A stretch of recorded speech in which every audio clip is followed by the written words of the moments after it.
Today in Total War Warhammer 3, we are going to be ranking the Wood Elf factions from worst to best. Coming at number 4 is Draika. Her faction effects are Diplomatic Relations -40 with Wood Elves, Upkeep -10% for all Dryad, Treekin, and Treeman units. However, she has Upkeep plus 10% for all Elf units. She starts with 1 Amber, and all Elf units are Glamored, reducing their combat power and making them expendable. For your starting location, you begin in the Empire. You do not have ownership of the Oak of Ages, and you are at war with Clan Creepus, as well as the Ostenmark. The rest of the Empire factions are relatively neutral. However, once you start fighting Ostenmark, that's going to change quite quickly. The Vampire Counts are also not going to like you. Kislev doesn't like you. The Norskins don't like you. The Ogres don't like you. Basically, nobody likes you. Everyone wants to destroy your faction. However, the 1 Amber does make up for this a little bit, as it is extremely useful. You can, in one turn, have an upkeep reduction for your tree units, growth increases, better diplomatic relations benefits, better income. There's a lot of different benefits that you can gain.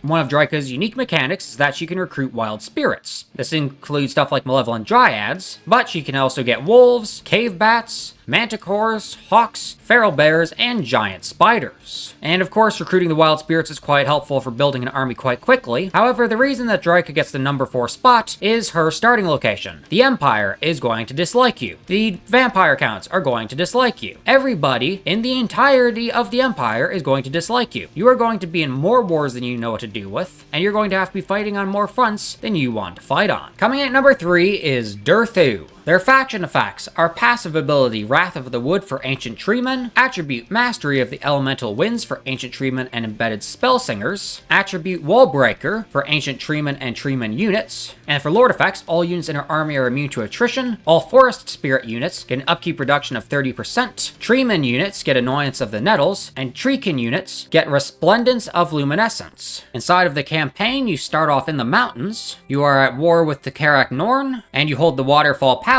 as well as the Oak of Ages. Your starting army consists of a mix of tree units, as well as glade guards, and for diplomacy, you're not in a bad position. All the Wood Elves will probably like you, however, it'd also be easier to just take their territory by force than try and confederate some of them. Bretonia is completely neutral to you. The Dwarves are going to dislike you, same for the Greenskins. However, the Empire is relatively neutral as well. They are all sitting at -10, and Nuln is decreasing to -12. However, you can get these start improving pretty easily. And overall, Durthu has a relatively unexciting campaign. You're going to fight the dwarves, you're going to beat them, you're going to use the deep roots to traverse all across the world, taking over the trees. There's no super exciting mechanics that Durthu has access to. It's pretty much rinse and repeat for the entirety of the game, relatively basic, and pretty simple. The reason they're getting 3rd spot is not because they're a difficult faction, but because the other 2 just have some unique benefits that make them quite a bit better. Coming in at number 2 are the Sisters of Twilight. Their faction effects are the Forge of Daith. Craft and upgrade unique weapons, armor, and items offered by the Master Smith Lord Daith. Ammunition plus 10% all armies. And the ability Volley of Kurnos for Hawk Rider units. Their Lord effects are upkeep -15% for missile units, as well as melee attack plus 10 and charge bonus plus 15% for all flying units. In terms of starting location, you start off in Nagaroth, and you are in control of the Witchwood.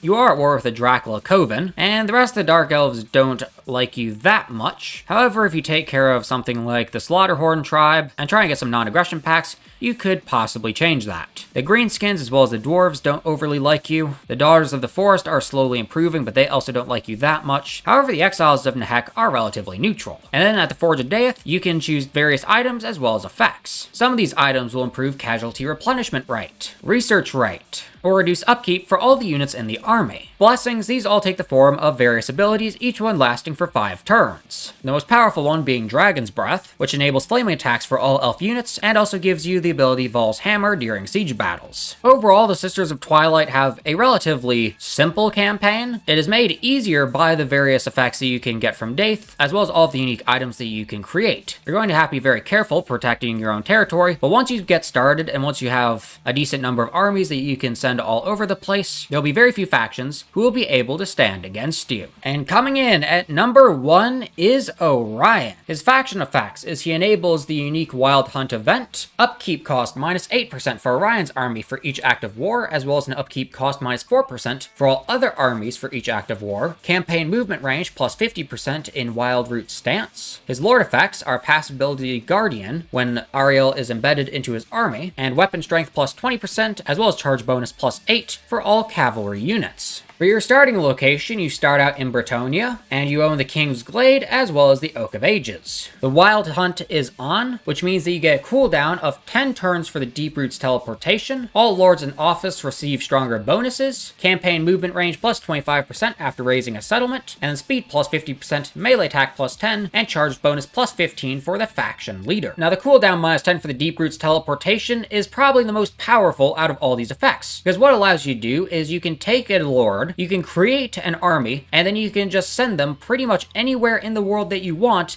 immediately. In effect, you have a bunch of armies that can teleport all over the place, quickly taking over all of the various settlements, and then when the Wild Hunt slumbers, you can replenish your health, you can build your forces, you can get more armies, and then you can do it all over again, sending your armies to every corner of the map and taking over all the magical forests. And then, of course, having all the effects for the offices doubled is also pretty good, since, for example, if you are the Herald of the Hunt, your income from raiding would go up to 60%, control would go to -8 for the enemy province, and upkeep would go to -30% for all cavalry units. But what makes this faction just stupidly overpowered is Orion's ability to have his upkeep reduced for being at war with other factions. So currently his upkeep is 1,701 gold per turn. Now, if I go in and I just declare war on the Beastmen, his upkeep is now 1,554 gold per turn. What this means is you can actually have armies that are not costing you any upkeep and are operating basically for free after you recruit them, which just makes Orion even more ridiculously powerful. Anyway, I hope you guys enjoyed the video. If you did, be sure to smash the like button and subscribe for more content like this. Also, go check out my Discord server as well as my Patreon. Links to both those in the description below. But anyway, I hope you guys enjoyed the video and hope you enjoy the rest of your day.